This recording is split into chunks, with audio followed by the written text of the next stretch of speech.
I'm receiving some sort of transmission. Routed through the main system. Routing.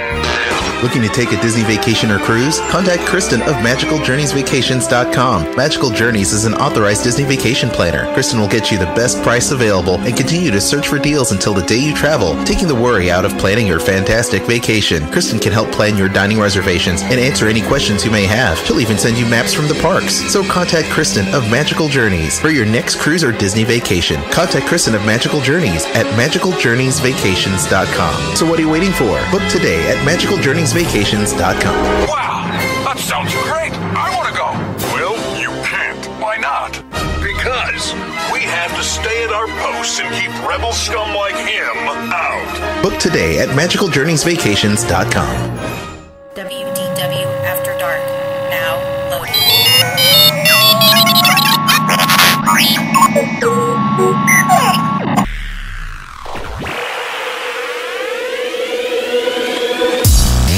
WDW After Dark.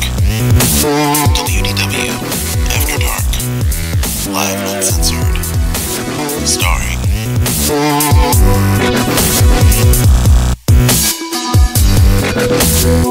Jeff Davis, Al John Go, Kristen Hetzel, and Eric Allen. WDW After Dark is live and uncensored.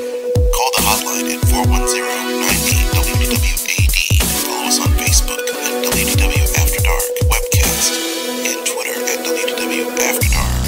Headline news, Disney food, video games, Marvel and Star Wars. WDW After Dark. Live and uncensored. And now prepare yourself for WDW After Dark. Children of all ages, welcome to WDW After Dark. Did I mention children of all ages? Probably shouldn't have. All ages. Children of legal drinking age. This is the adult webcast for Disney fans. We are live and uncensored. I cannot stress that enough. We don't do any editing. We just let it rip, and what happens, happens. And we're capturing it live over Google Hangouts, Google Plus, which, by the way, very temperamental today. We are starting about an hour and a half late, and we're going completely nuts, crazy technology. We tried doing some Jeff Disney Davis magic in terms of trying to get the stream across, so you don't know the pain on our faces when we're trying to do this show. Kristen is out today. Lucky her. Kristen is recovering. This is the aftermath show of the D23 Expo. We are joined by a bunch of talking heads. My name is Al John Go. I am a lifelong Disney fan. We are also podcasters and periscopers and just fun, happy fans. Joining us today, like we do just about every single week, Mr. Jeff, News Monster Disney Davis. What's up, Jeff? I'm here. Picky moms choose Jeff. I'm here. Yeah. Cougars choose Jeff. Also joining us here, the mighty Marvel geek himself, Mr. Uncle Servo. On the Twitter, it's Eric Allen, the Thunder Beaver. The Thunder Beaver, yes. Of course, only proper beavers are Thunder Beavers, of course, yes. When he speaks, it's all caps, just so you know. What are you, the Monopoly man now? Do not pass go. Do not collect $200. Yeah, that's it. Actually, it's more like Shrunken Ned from Disney. He's got a little monocle, too, to prove it. I think so, yeah. I haven't the foggiest idea what you're talking about. You went from Mr. Monopoly Man to Mr. Peanut in about 2 seconds. Oh, geez. We are talking about the D23 Expo aftermath that, luckily for me, I was able to go. We had a great time.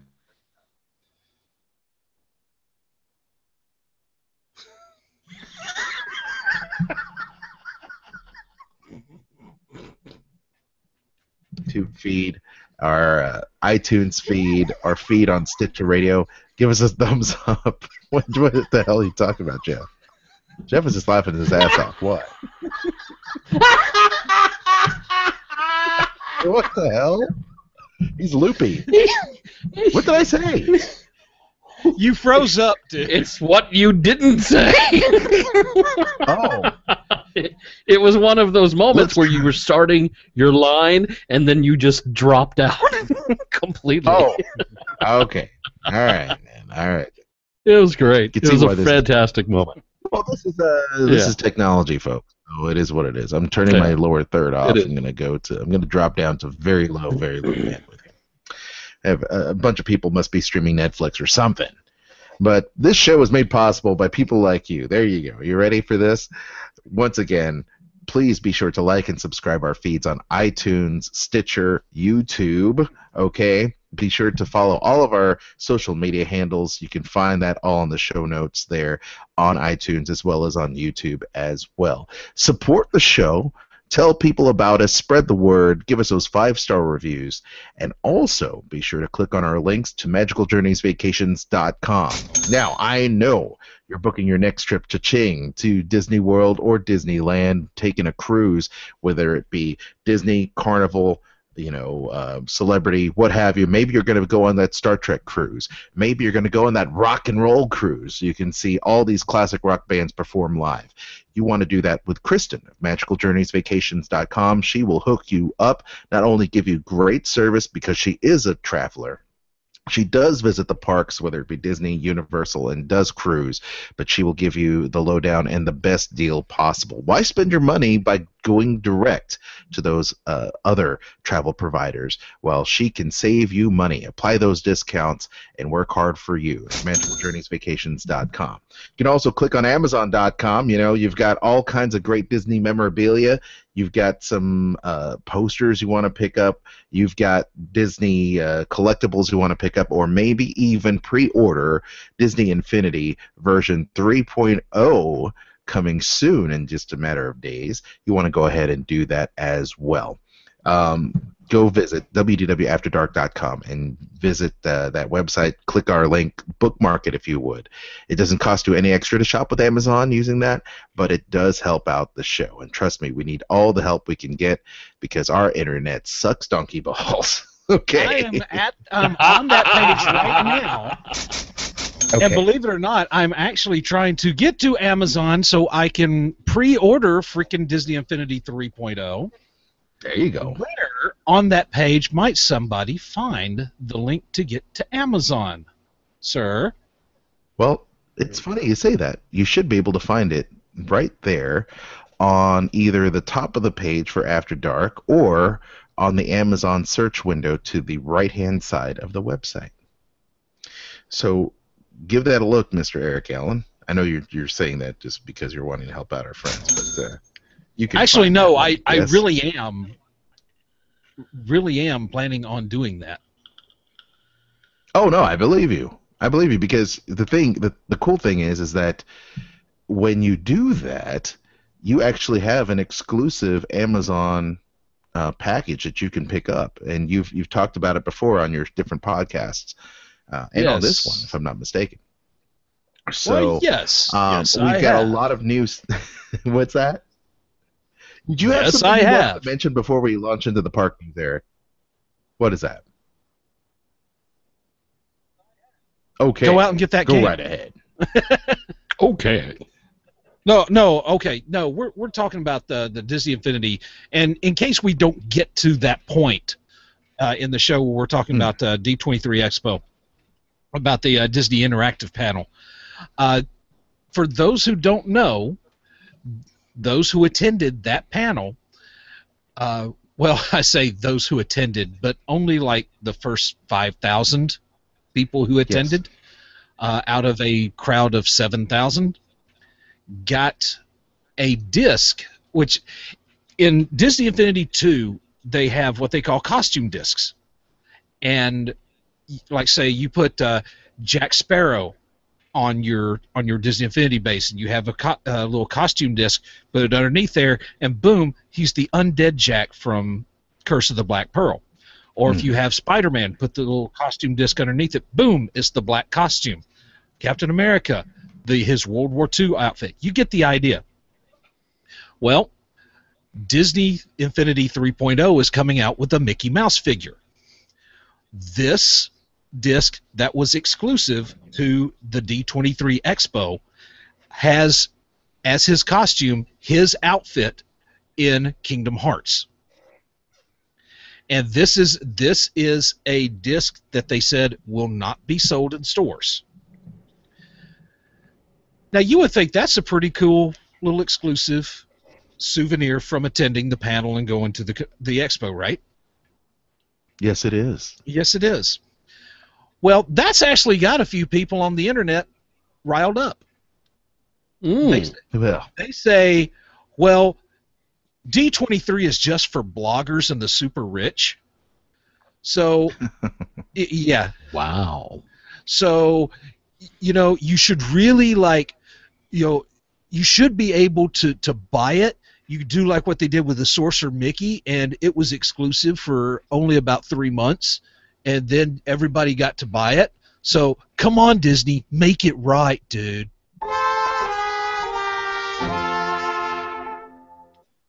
So, my question to those of you who think Disney should quote-unquote make it right, I challenge you to go to a dictionary, open it up, look for the word exclusive,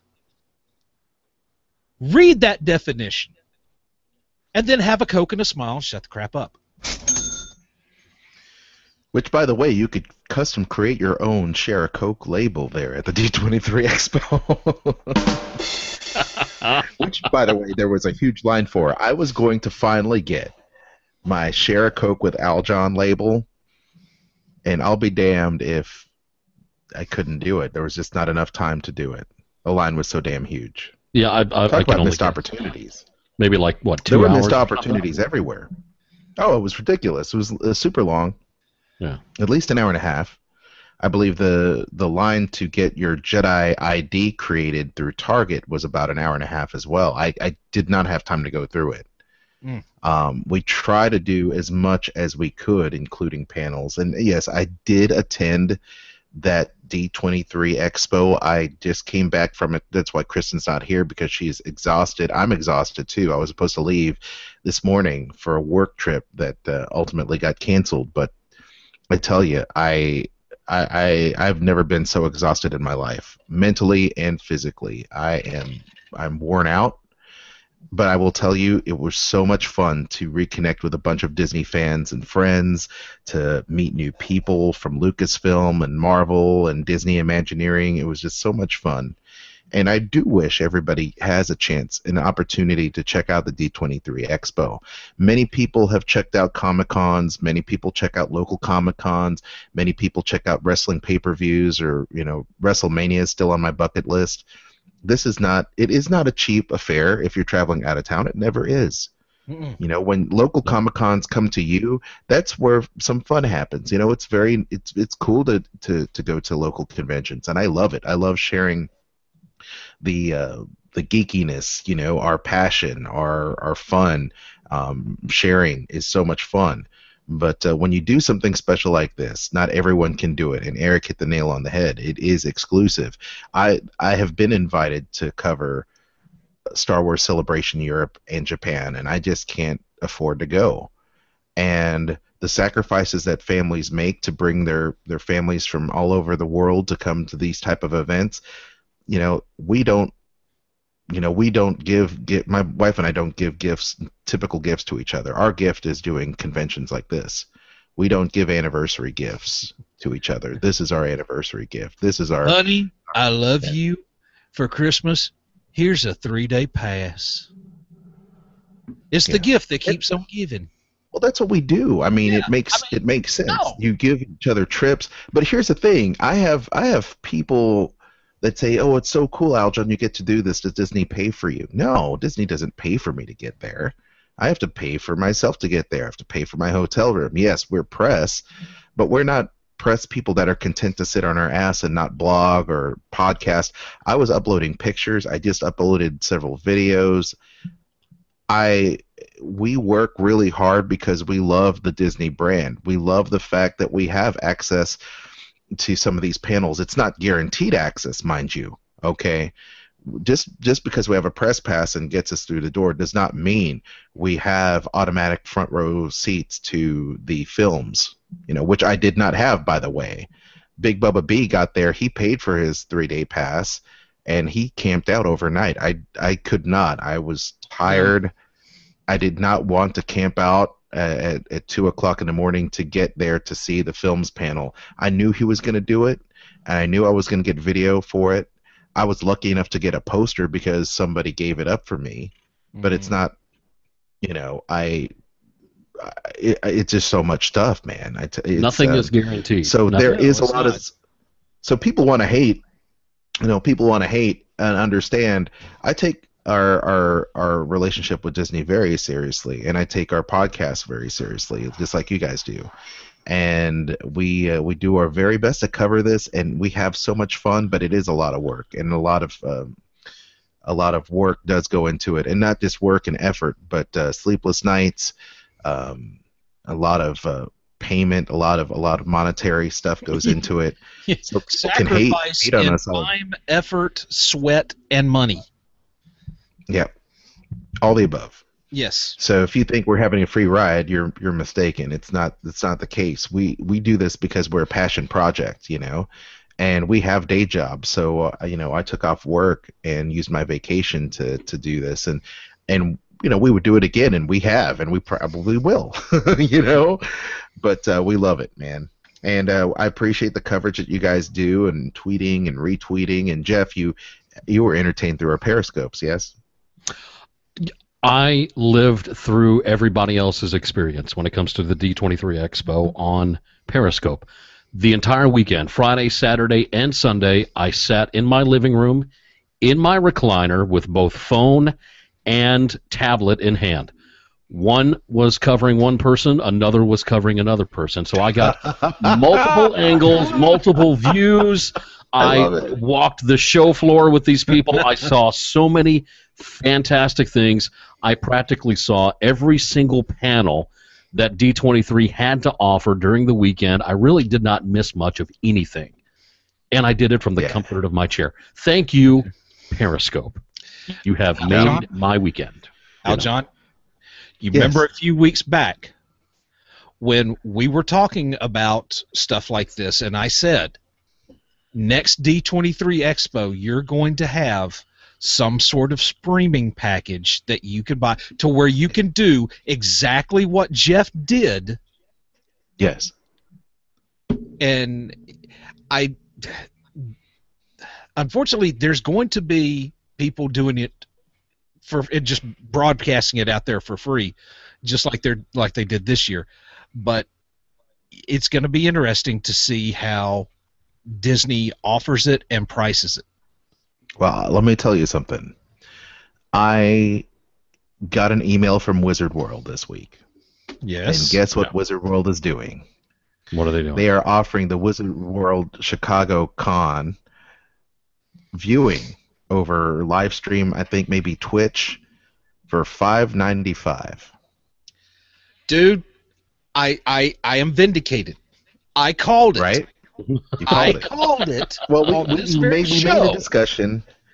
And we had that discussion, and you heard it here first. I mean, it's only a matter of time before they monetize convention feeds, and they want it to look well produced. You know that when we did C2E2, that Twitch was streaming it as well as myself. I was able to record a lot of it, like the CM Punk panel, for example, or the Stan Lee panel, and it's really cool that they're doing that. There is something about being there, There's a difference. Also, there is also, there is a difference. There's also exclusive things that you cannot get. That Disney Infinity disc being one of them. Yeah. The Drew Struzan poster for Star Wars: The Force Awakens is another. Seeing the live footage that they will not allow people to stream is also another. You can see the coverage and the interviews from the actors. You can see so much of that other stuff. But when it comes to seeing the footage and the footage behind the scenes footage, deleted scenes, all this other stuff you cannot see, you're out of luck. Just like we can't But- see you right now either. Exactly. Yeah. Oh, Oh, there you well, are. You're There- back. Now you're back. You're hopefully you you're can see back. me now. Okay. You can see me. We couldn't see you. Um, It was black screen. Disney automatically just made an example of you. You cannot see Aljo. Yeah, of You course. cannot see him. Dadgummit, D23. You're controlling the tube. You're controlling the tube, man. You think you're so good Well, every time WDW After Dark goes live, we break YouTube. Wow. Sorry. So I'm gonna disappear from YouTube again. Trying to maximize our stream. Your technology is an interesting thing. So without any further ado, we do have some news this week. Let's go ahead and talk about it. This right here is Disney headline news. From the D23 Expo Aftermath, we are talking Walt Disney Parks and Resorts announcements including new lands and entertainment experiences. From the D23 Expo, Star Wars, Toy Story Land, The World of Pandora, Avatar, Soarin', and Iron Man are among the new experiences coming to guests in the near future in the Disney parks around the world. Guys, before we get into the details, what are your thoughts on what you saw, what you heard from the first glance? Well, Jeff, you want to go first? there were a few things that Disney just kind of reminded everybody about. And, of course, being Pandora, the world of Avatar, reminding everybody, yes, this is still coming. Yes, we've got a, big full-scale model for you to look at, which looked fantastic, by the way. They touched on that. They talked, let's see, what was it, Rivers of Light? There were some things that we just knew about already that I think weren't needed really to talk about, but they did anyway because not a lot of people knew about it. But at a first glance,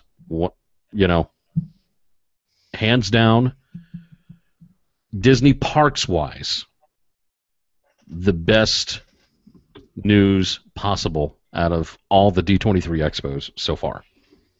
These announcements they make for these new additions that are coming, and specifically Star Wars, blew the new Fantasyland expansion out of the water. Yes. Gone. Completely and totally. But all around, I think it was fantastic. They did a good job. Yeah. Eric, how about yourself? Like Jeff Getting a said, little a bit of lot a of weird this was stuff that we disconnect here for already knew. Things that we already knew, like Pandora and all that. I thought that Toy Story Land was a bit of a missed opportunity, and we've said this before on the show. It would be great if you had a Pixar themed land, but you incorporate other Pixar movies. I mean, the whole area outside Toy Story Mania is called Pixar Place. Well, just carry that theme and keep running with it. You could have a Monstropolis section with a hanging coaster themed to the door vault. You could have a Ratatouille section where you have like a mouse coaster. You could have, an Incredibles section, a Bugs Life section. You goes on, but really, maybe it's just because Toy Story is not really my favorite Pixar movie, or even part of the franchise, that maybe I'm feeling this way. But really, Right. I think it could be so much more than it is.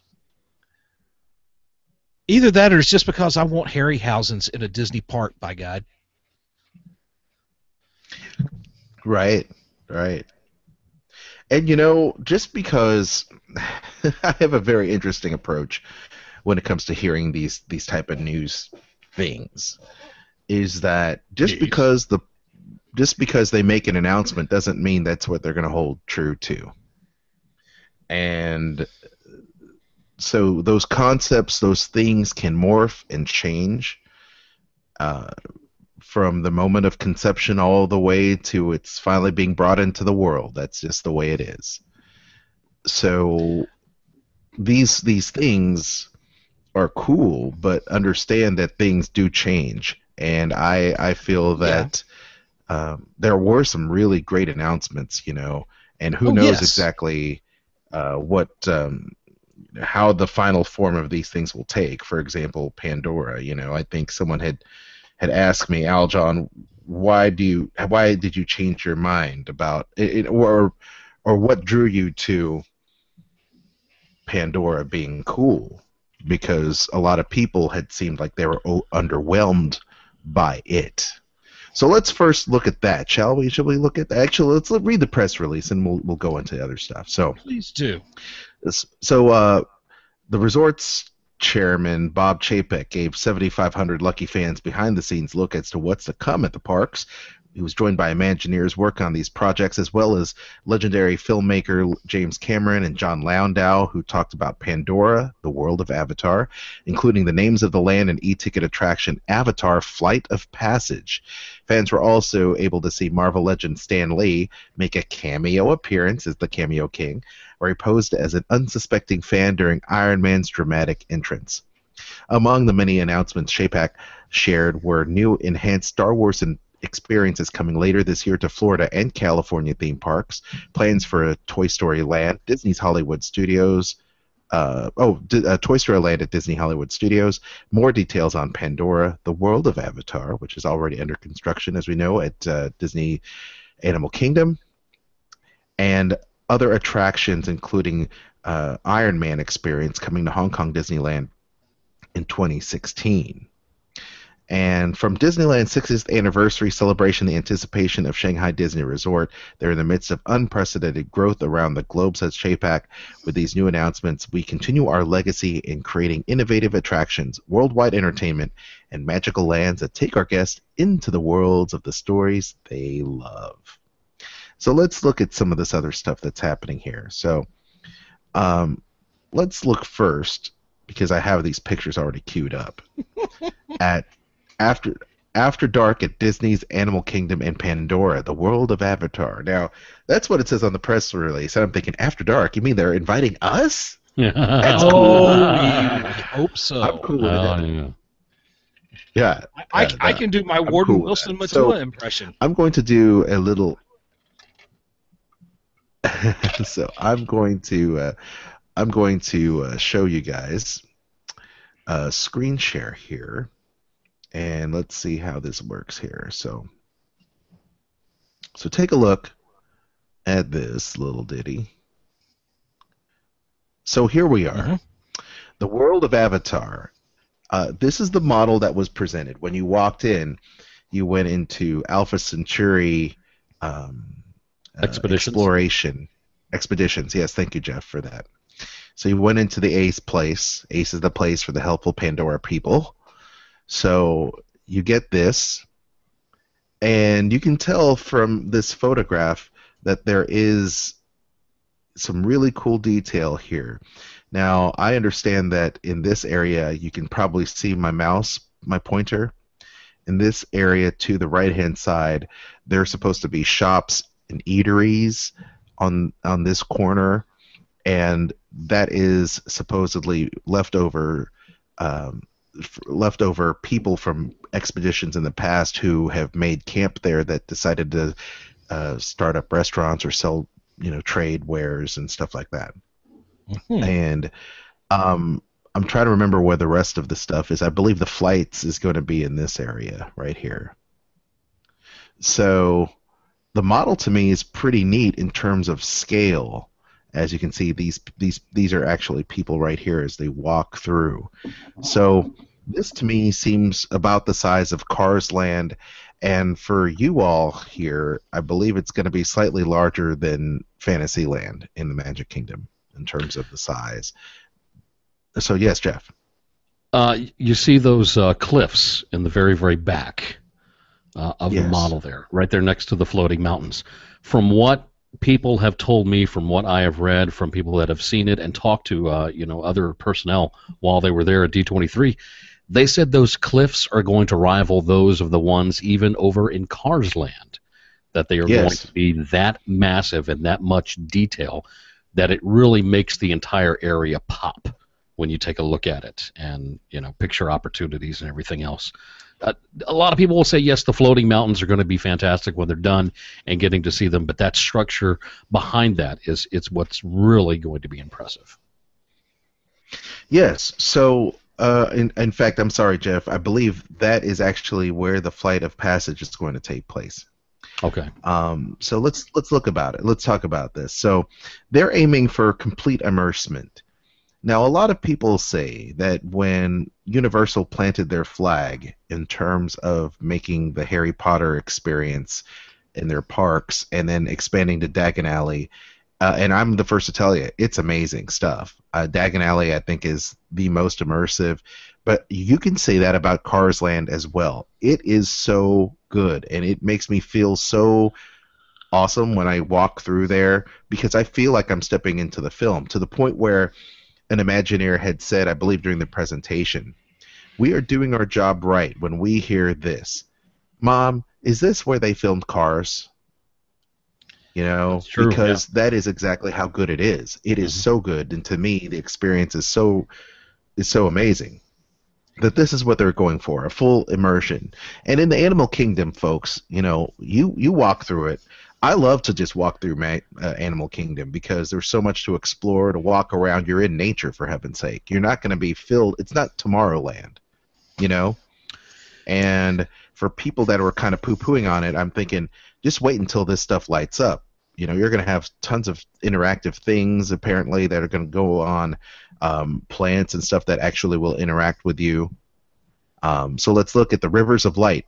Expected to open next spring, the Rivers of Light will be an innovative experience unlike anything ever seen at a Disney park, combining live music, floating lanterns, water scenes, swirling animal imagery, and the Rivers of Light will magically come to life on the natural stage of Discovery River, delighting guests and truly capping off a full day of adventures at Disney's Animal Kingdom. Now, this is very much like a World of Color, from what I was able to see. And the concept, the video to it is great. And Joe Rohde explaining it is also very good. Just the fact that, this is going to celebrate animals and life and conservation and all the stuff and love about Animal Kingdom. Kilimanjaro Safaris will be extended to a new nighttime adventure next spring, where guests will travel through the African savanna in the magically extended orange glow of the setting of the sun and discover two species new to the attraction, African wild dogs and hyenas. So you better watch out, Simba. They're going to be coming for you. And then, of course, Pandora, the world of Avatar. You're going to be seeing a floating mountains, bioluminescent forest, winged creatures known as banshees, giving guests a transformational experience they will never forget. And the e-ticket attraction Avatar Flight of Passage, which will allow guests to soar on a banshee over an alien world. Spectacular flying experience will give the bird's eye view of the beauty and grandeur of the world of Pandora on an aerial rite of passage.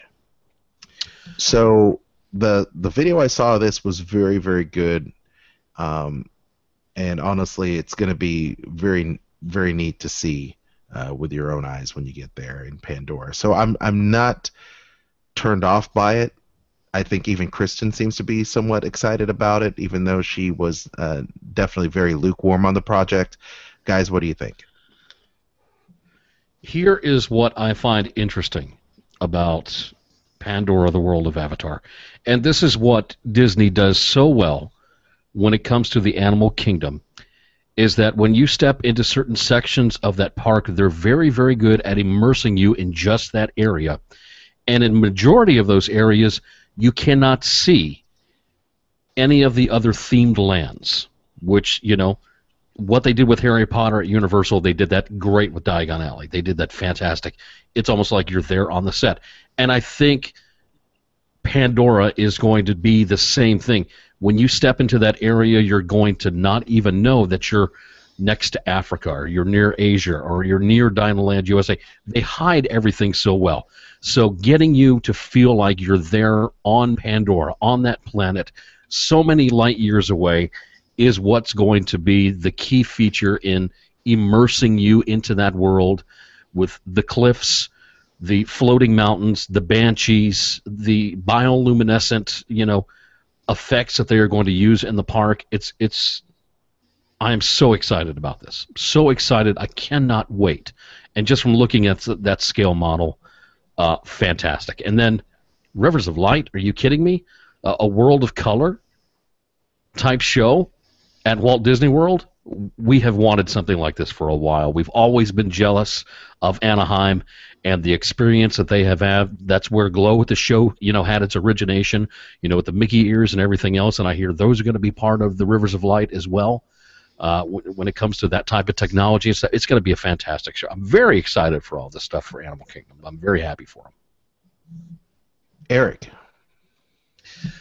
Well, I keep hearing the word immersion from you and from Jeff and from Disney, and I'm thinking, well, that was the whole point of Disneyland and Disney World to begin with, because it's on that plaque. Here you leave today and enter the worlds of fantasy yesterday and tomorrow, or something like that. And so, that was the name of the game. Disney originated that, but I think they got complacent in some areas. I think they got, well, let's go ahead and just call it what it is. Universal out-Disneyed Disney when it comes to Harry Potter. Right. And I said, even when we first heard that Pandora was coming to Animal Kingdom, I said it, if you could separate the world from Avatar's Pocahontas in Space storyline, you had the potential for something magnificent. And if anybody could pull that off, it would be Disney. And now, and everybody was saying all along, oh, this is going to suck. It shouldn't be in Disney. It's not Disney. It shouldn't be in Animal Kingdom, and so on and so forth. But when you see this concept art and you see the scale model, it's really beginning to see that Disney's back to doing what Disney does best. This is not designed for a series of princess meet and greets. This is putting you in a freaking story, and I feel vindicated by all these pictures and concept art and scale models, because it's proving what I've been saying all along. So yes, I'm very much looking forward to it. How many different times have we said on this show when it comes to Pandora, the World of Avatar? We have said this many, many times. Be patient and give it a chance before you crucify it, because Disney just might surprise you. And I think, what you saw at the D23 Expo has proven that as to what they're going to do. Yeah. I agree. There's just so much, stuff, to take in, and I can't wait for it myself. I think it's going to be well done, and I think it's going to be really cool. So let's check out if this video sucks, it sucks. I'm going to try to play some audio here from Disney Parks. Let's hold on here and let's play this.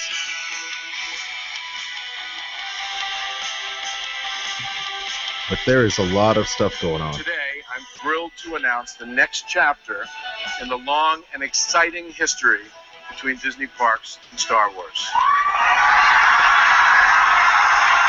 We're creating a jaw-dropping new world that represents our largest single-themed land expansion ever. Star Wars is real and it's here. They're going to make Star Wars come to life.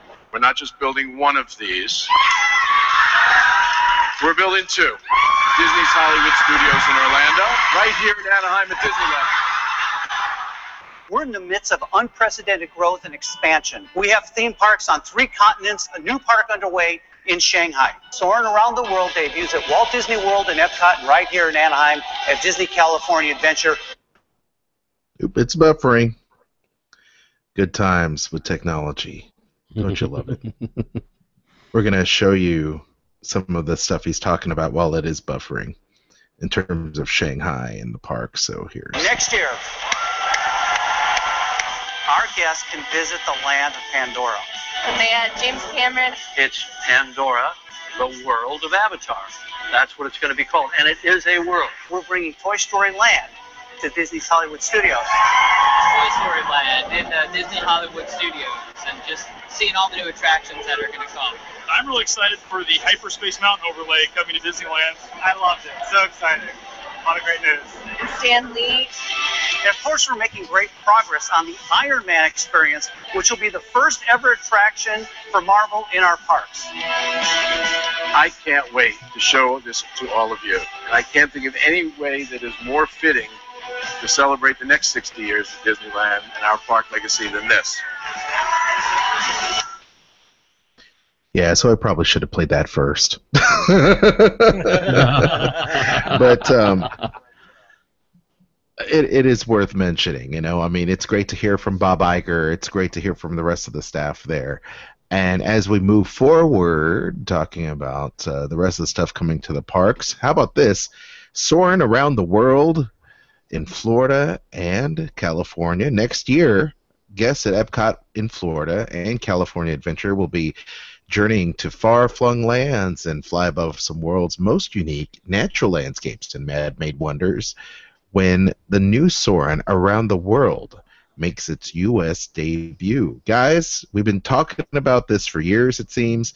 The film is being updated, and we're going to be able to do something cool next year at the Disney parks. What are your thoughts on Soarin' Around the World? Who wants to start? I think Disney gets the It's About Freaking Time award for this, because quite frankly, this is something that we've been, like you said, we have been waiting for quite a while. We love soaring.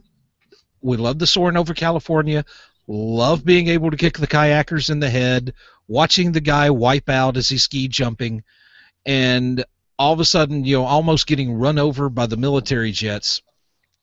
But it was starting to look a little old. It was starting to look a little dated. The film was getting worn out. I'm looking forward to a new, fresh, clean footage. Will I miss soaring over California? Yeah, of course I will. But I'm looking forward to some new stuff as well. And I want Patrick Warburton back as the host. Are you listening to me, Disney? Bob Hello. Iger, listen to me, buddy. Get him back. It can happen. Definitely can happen. Jeff, how about you? Pretty much ditto on everything Eric just said. And one other thing that Eric and I spoke about that we kind of agreed on, but also agreed that probably wasn't going to happen. You know, there is so much to see in the world. Okay, so many different landmarks, so many different structures, so many different, ways of nature showing its beauty throughout the entire planet. And I'm hoping that maybe Disney has two different versions of Soarin' Around the World. One version in Anaheim and one version in Orlando. But even though that is somewhat of a wish, Eric and I came to a conclusion that's probably not going to happen. You're probably going to see the same film in both locations, which is fine. It's still new. It's still fresh. It's still going to be wonderful. But I think having a unique experience for both locations would have been good also, because Disney has always said in the past, well, we don't like to have the same thing in both parks. Like, for instance, Pirates is different in Disneyland than it is from Disney World, and for so many other different things as well. Star Tours. Star Tours, yeah.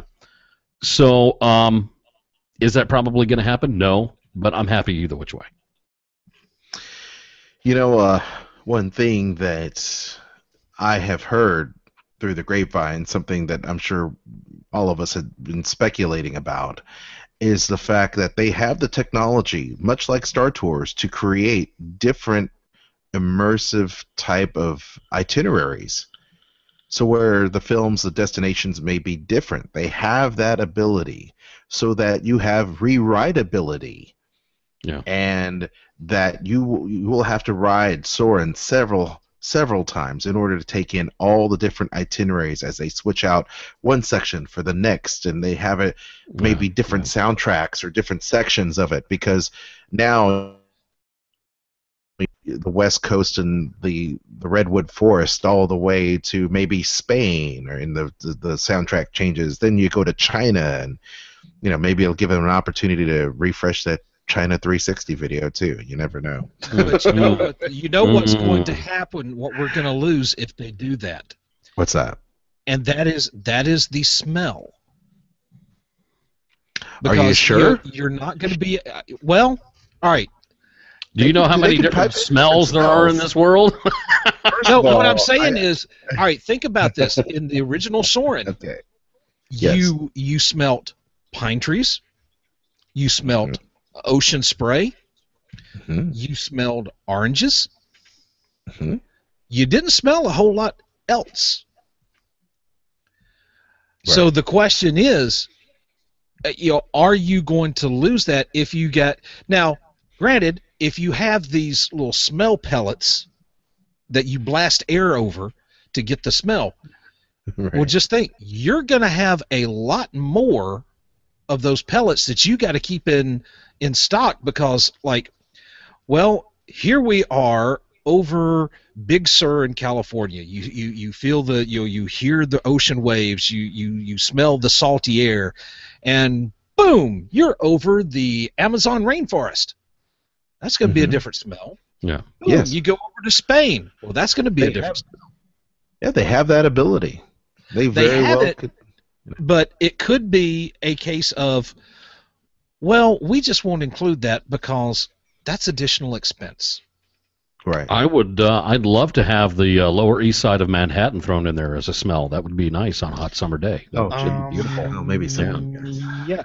Oh, go right through Journey into Imagination and win that 1 cent. Well, yeah. That's another one.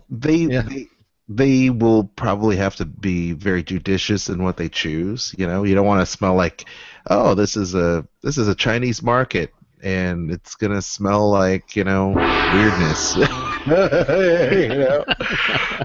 glad you used the word weird. Yeah. So I'm just saying, well, at any rate, it's going to be interesting to see for sure. That's going to be happening next year, and who knows? I think it would behoove them to think of an experience and to maybe after a while, after the newness dies down, say, hey, by the way, now you can experience multiple itineraries, and you can experience this, and you can experience that. So it's kind of a really cool thing that they have a platform that can change and morph as they need it to attract more people, to extend the life of this attraction. So for as long as the original movie has been playing at Soarin', it's not like they have not had enough time to fly to different locations around the world and implement something like this. They've had plenty of time. No excuse. No excuse at all. Yeah. Yeah. Last but not least, the big old buddy that we're talking. Oh, and by the way, they are going to be expanding the queues in Florida. That have been, that's been mentioned. Yeah, we talked about that. But how about this, Star Wars? So here's the thing, and let's go ahead and talk about Star Wars. I'm going ahead and call up this image here. Aljon, real quick before you get into the meat of Star Wars, I want to ask you this question, and this is just from a Periscope point of view. When they were talking about Star Wars and, coming to the parks and everything else, it seemed to me that there was much more of a reaction, even though he said not just one but two one in Orlando, one in Anaheim. The pop seemed a little bit bigger for Anaheim than it did Orlando. So could I assume that the majority of the room were locals and Disneyland enthusiasts? Oh, yes. Yeah, it seemed like it. Oh, absolutely. Absolutely, yeah. I mean, the convention's in their backyard, so it's much easier to get, all those people together, I will say this. The reaction, and I'm glad you mentioned this, Jeff, the reaction to Pandora and the moment they started talking about it, there was almost a collective sigh in the room, because the most hardcore Disney Parks fans are there at the convention. Much like all of us. We talk about it. They are hardcore park fans. And for them to even bring out Avatar, they're like, oh, man. But they changed their tune the moment James Cameron came out. Oh, of course. Oh, yeah, said, it's James Cameron's birthday. And then you saw this on Periscope, and I have it on audio, which you're going to probably be able to listen to on WDW Teak Room this Friday. So I'm thinking to myself, holy smokes, they didn't pop for James Cameron until he came out. You know what I mean? Yeah. Can you imagine sitting backstage, what people are saying about Avatar? They're like, and we have Pandora, and we have this and that. But if you had held this panel in Orlando, you would have had a much different reaction.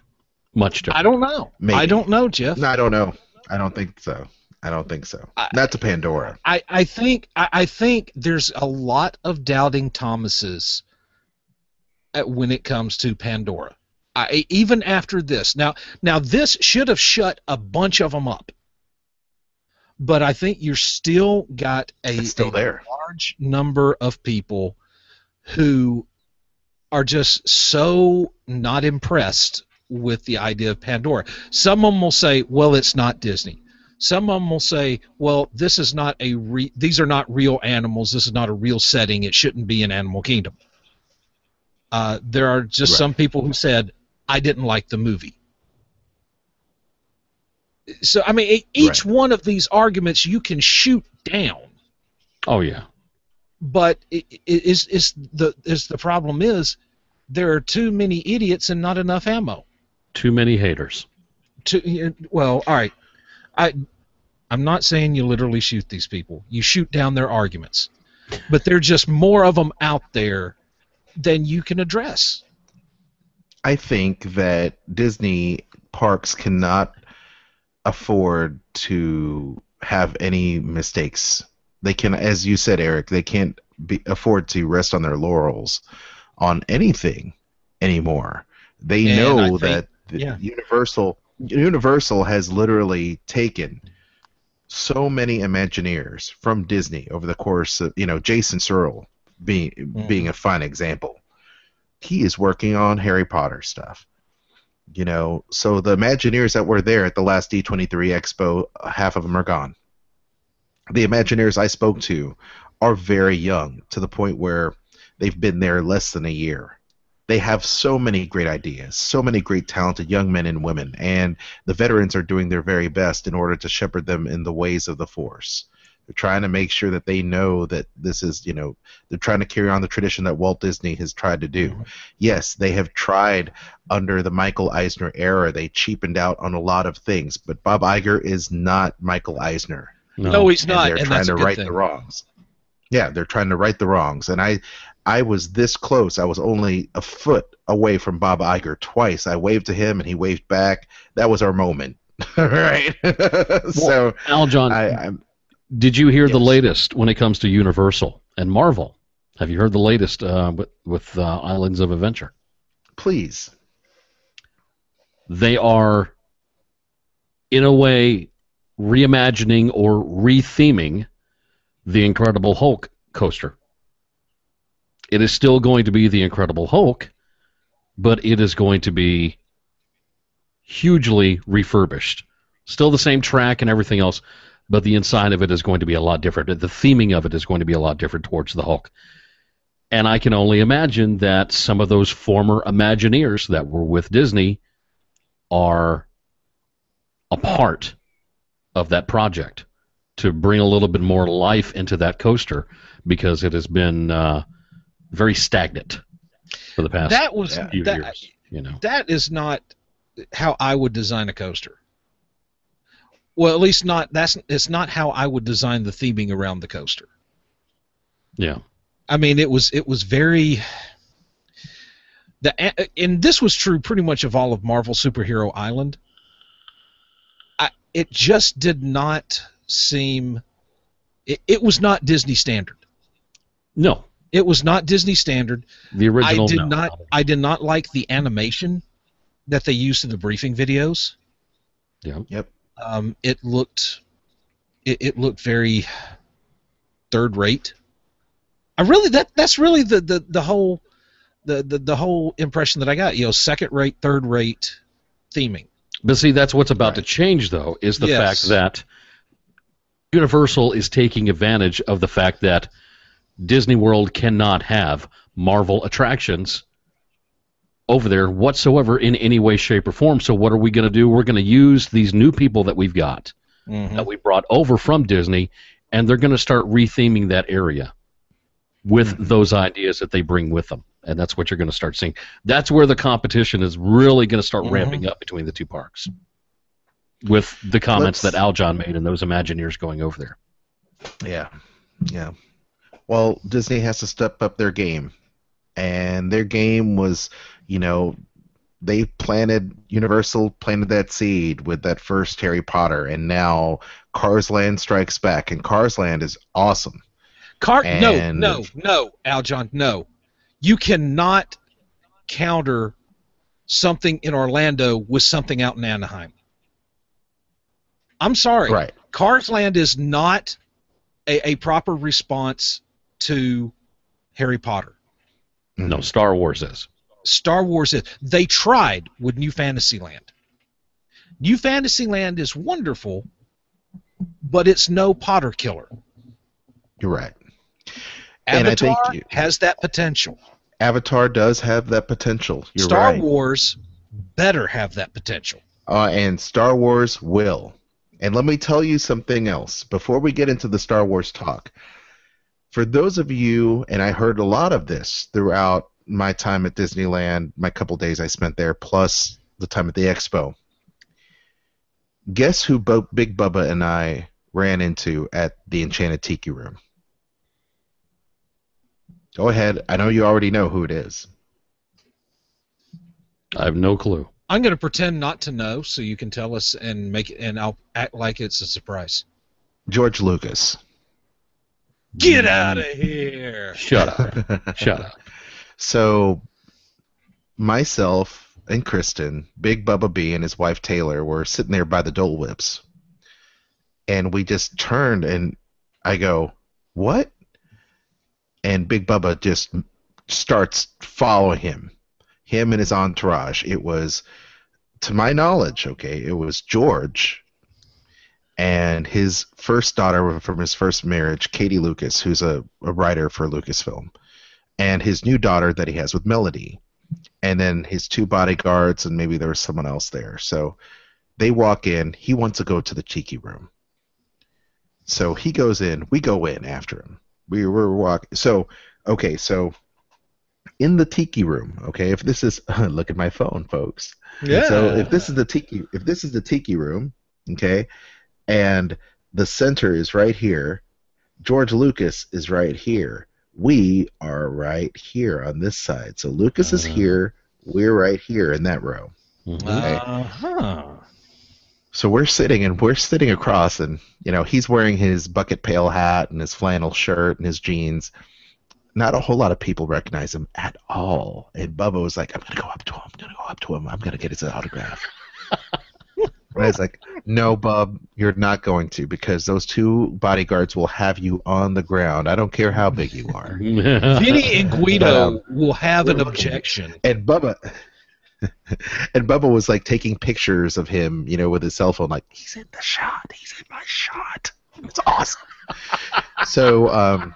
So we're sitting, and the whole thing starts. Dun, dun, dun, dun, dun, tiki, tiki, tiki, tiki, tiki room. And then birds are singing. And what do you know? Freaking George Lucas is singing along. Right? we're in the same attraction as the master. All right, the creator legend. himself, George Lucas, the legend, the Disney legend himself. The day before he got inducted as a Disney legend. Okay. Can I tell you that was an awesome experience to see him share the love with his family and his new baby girl, and just talking about all this stuff. It was so neat. And my understanding is he was talking to some press, and he said, I wanted to experience and bring my new daughter to experience what was it like to be at the parks, to experience the wonder that is Disney, and to experience the attractions. And he can't help but fall in love all over again with the parks. Now, that is a Disney fan, people. If you don't think that, within all the stuff that, George Lucas has said, well, Disney doesn't like my treatments anymore, so they went a different direction, and it's fine. Look, he still is a fan of Disney. Look, the man was at Disneyland on the second day it was open. Yes. The second day. I mean, that's a fan for you. All those years, that he is a true Disney fan. He is a true Disney fan, and understand that he had so much fun at the parks with his family, and we saw that. We experienced the joy on that man's face and on the faces of his family and his entourage, and it was very modest. But to be there breathing the same air as the man himself, I have so much... The same air. Yes. I've got so much reverence for this man, and I know you guys would feel the same. If we were all there and we're just hanging out having a Dole Whip with George freaking Lucas, would you not just have a smile on your face? Like, dude, I am so happy just talking about it. I wouldn't have washed the clothes that I had on. Those clothes would never be washed. It's like, my God. I wore these clothes shadow boxed in the same room as George Lucas, and I put it up on the wall. Well, and this also speaks to the fanboys, and you, both of you have seen them and heard them, that are just, their world has ended because the epitome of all that is evil in their eyes has purchased the Holy Land in Disney's acquisition of Lucasfilm. Right. And they say, well, they're going to ruin it. They're going to make it, High School Musical kind of thing. And what they don't realize is that Lucas has been a fan of Disney, for most of his life, and two, he's been collaborating with Disney for over 30 years. Star Tours opened in, was it 87? I believe it was 87, 88. And so you know that it was going on prior to that. So you figure about a year or so before that. So, for most of you out there who are Star Wars fans, you've at least lived the majority of your life with a Disney and Lucasfilm partnership. This is not new things. 2012 just made it official. And why did he do it? And Forbes had a really good article on this. He knew Disney would take care of his characters in his world, which is why he was not going to sell this to anybody else. Universal, screw Universal, screw Fox. They weren't getting the rights to Star Wars. But Disney, he knew Disney would take care of it, especially after he saw the, what they call it, minimum of interference model that Iger took with Pixar. He realized that at least under Iger, Disney was not going to heavily meddle. So, yeah, I mean, this right, that event, you sharing the same air as George Lucas in the Tiki Room, and he's singing along with the freaking Tiki Room, that right there should tell every fanboy out there, Star Wars is in good hands. It's not like when you go to see The Force Awakens. I don't think you're going to see what you normally see with Disney movies, because it is in some fact a Disney movie. I do not think you're going to see that castle pop up on the screen. I don't think you're going to see Tinkerbell or any fireworks or any of that scenes that you see from live-action Disney films. Yeah, you're you will. Not going to see that. I think you're going to see it. But I think they would ruin it if they did. I just don't think they're going to do it. I don't know. I think they will, but I think it'll be like a Star Wars effect, like Tron. Yeah, kind of like Tron. Kind of like Tron, but more Star Wars. Yeah.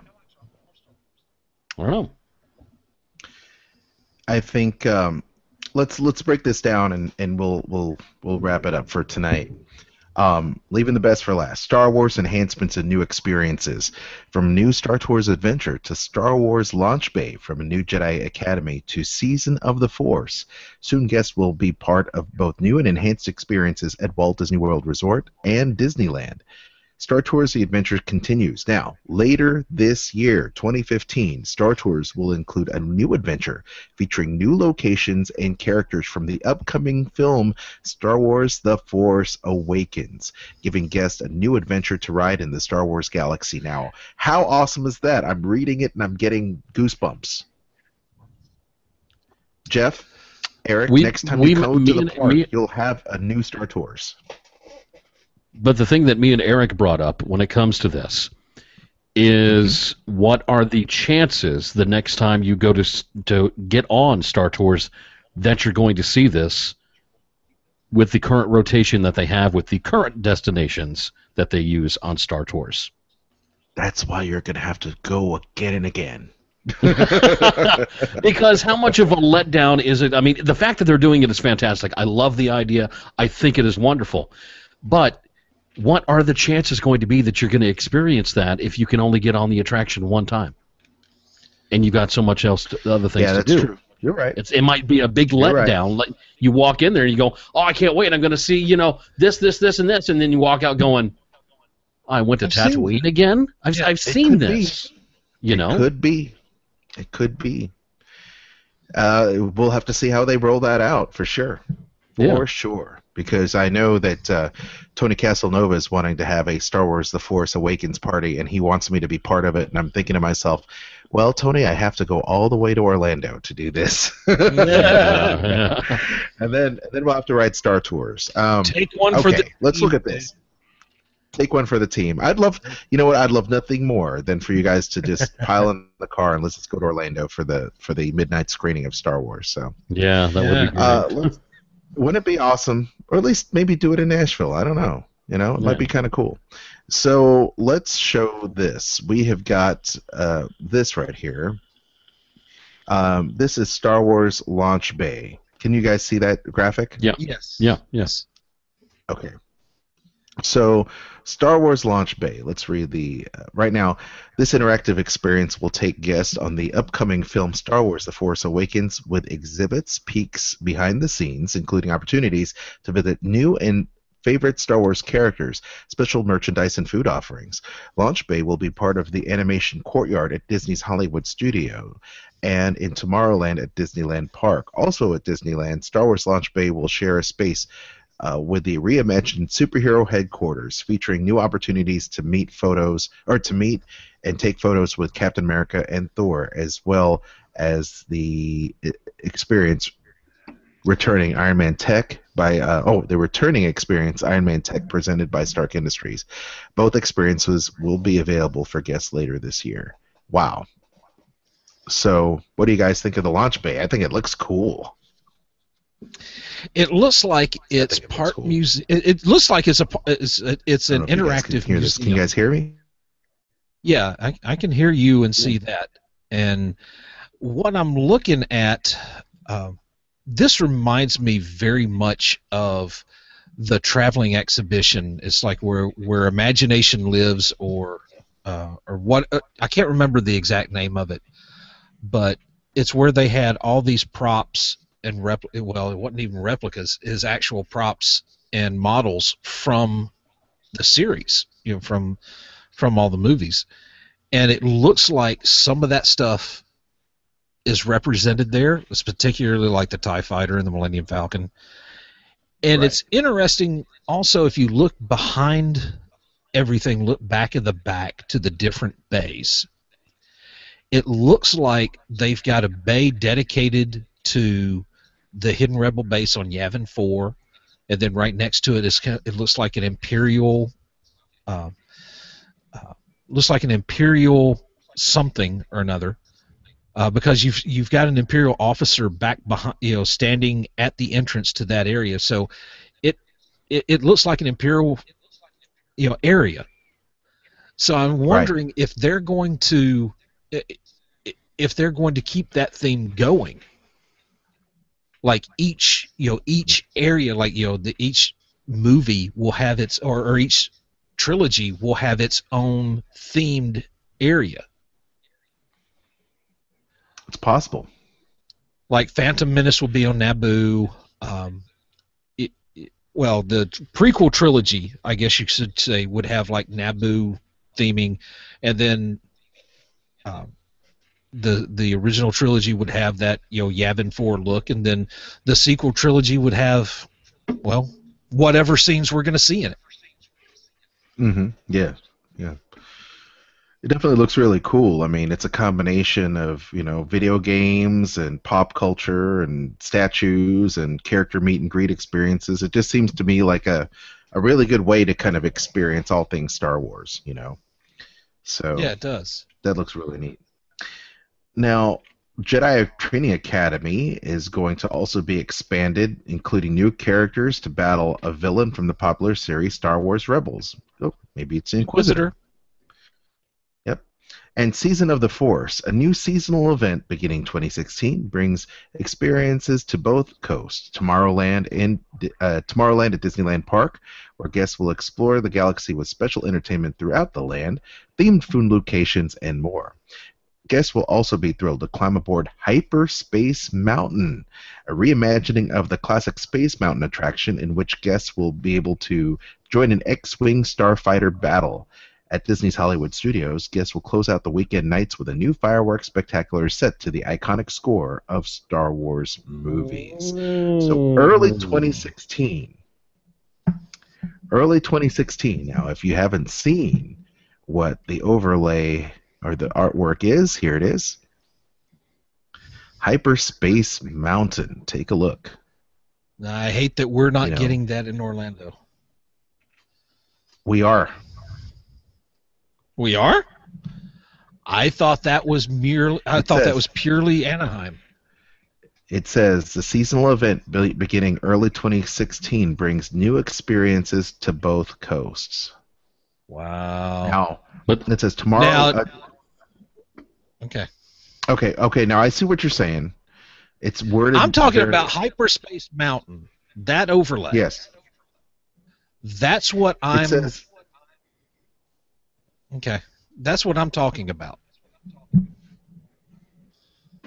Well, the Season of the Force needs a little bit of explaining because the way they have it worded is the seasonal event beginning 2016 brings new experiences to both coasts. Now, what experiences? They have in Tomorrowland at Disneyland Park, they will explore the Star Wars galaxy with entertainment throughout the land, themed food locations, and more.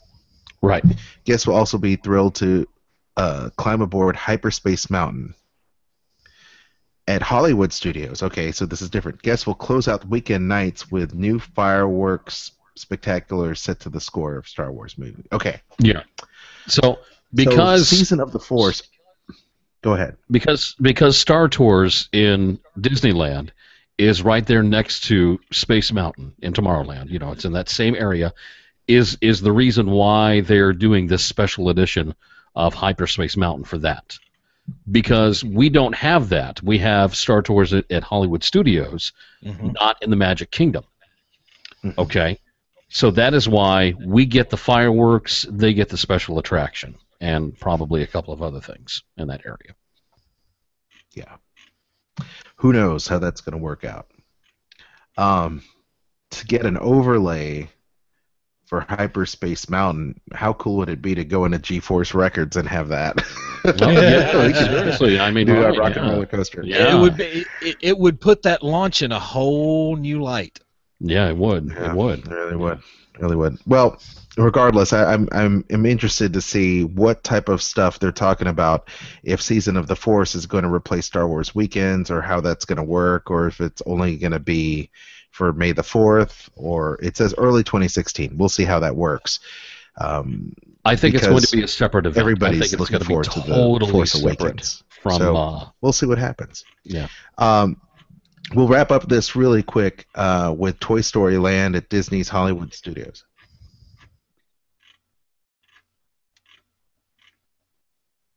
Yeah, definitely. Toy Story Land at Hollywood Studios in Florida. The 11-acre land will transport guests to Andy's backyard. You'll be shrunk down to the size of Woody and Buzz, surrounded by oversized toys. Using a vivid imagination, these toys are going to be like building blocks and buckets, shovels, and game board pieces. So you're going to find a family-friendly coaster on the back of Slinky Dog, which will zoom, zip, and plunge down as it takes guests on a fun-filled adventure through the new land.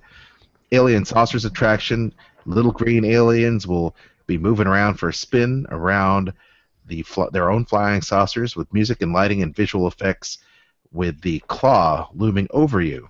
And, of course, Toy Story Mania. So I'm going to look for pictures of this.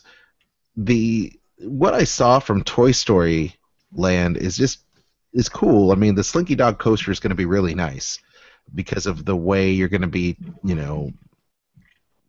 moved about, and the vehicle is going to be basic, or the track is going to be made to look like it's a hodgepodge of different toys that Andy just put together.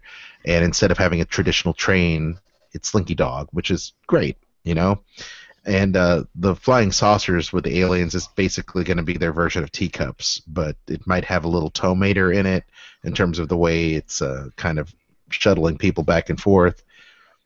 So what are your thoughts on this? Because I know that we talked about it briefly. It looks like there's an Al's Toy Barn in there somewhere.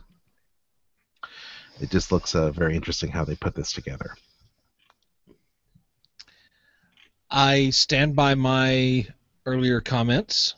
I think it's a missed opportunity on Disney's part to limit it just to Toy Story.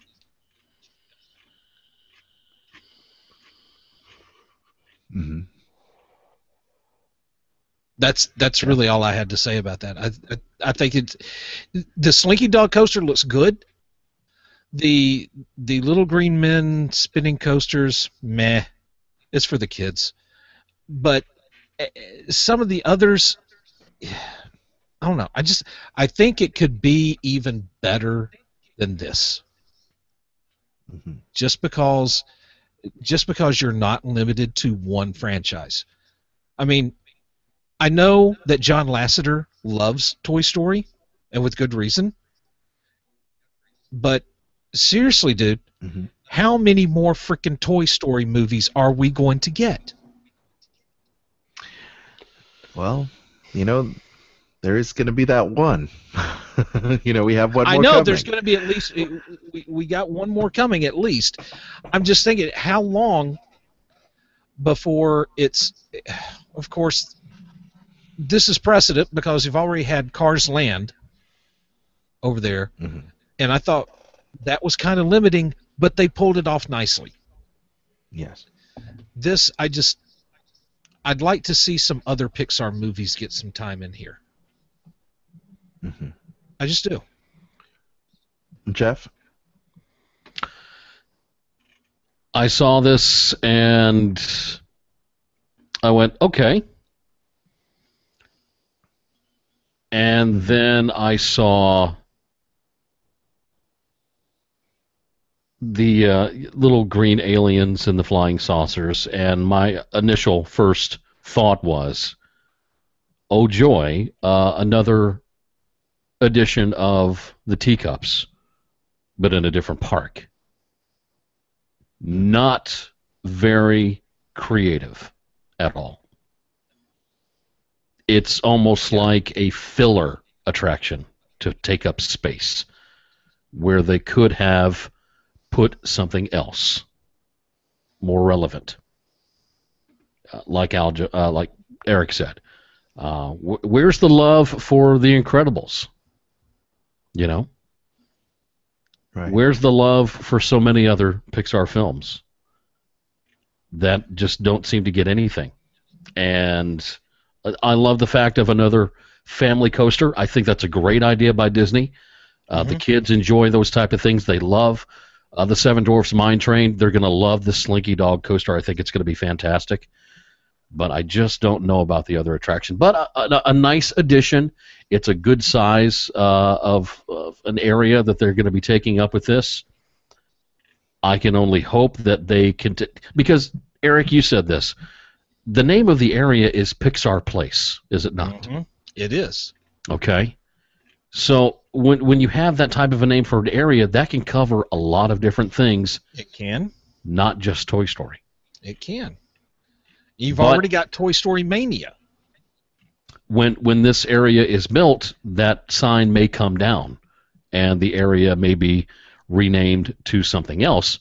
But at the same time, folks, we don't even know what Disney's Hollywood Studios is going to be called yet. Which, by the way, they never revealed. Never said a word. Never revealed the new name. You know, I understand. I think I understand why they're going in that route, because they want to have immersiveness and not lead to a hodgepodge of different things. I'm not really sure how that's going to work out, but I think this may be a step into once again just having something new. I think there's a lot of space there at 11 acres to do something with. As you saw in that picture, there are different shops and other experiences there. There may be another attraction. Who knows? I know that if you're going to have a land, quote unquote, you should at least have one major attraction and 2 secondary attractions. So this should be working out. You know, I hope it's working out for the better. This is just scratching the surface of what went on at D23 Expo. So much more news to talk about and reactions. These are just some reactions, and I'm sure we're going to be speaking more about those reactions in the weeks to come as we continue to discuss the aftermath of this year's D23 Expo. Jeff Davis, where can people find you? Find me on Twitter at DW_60. You got me on that one. That was a quick transition. And that's all right. Listen on Sorcerer Radio Thursday mornings, 8 a.m. Eastern Time for DW60. Eric.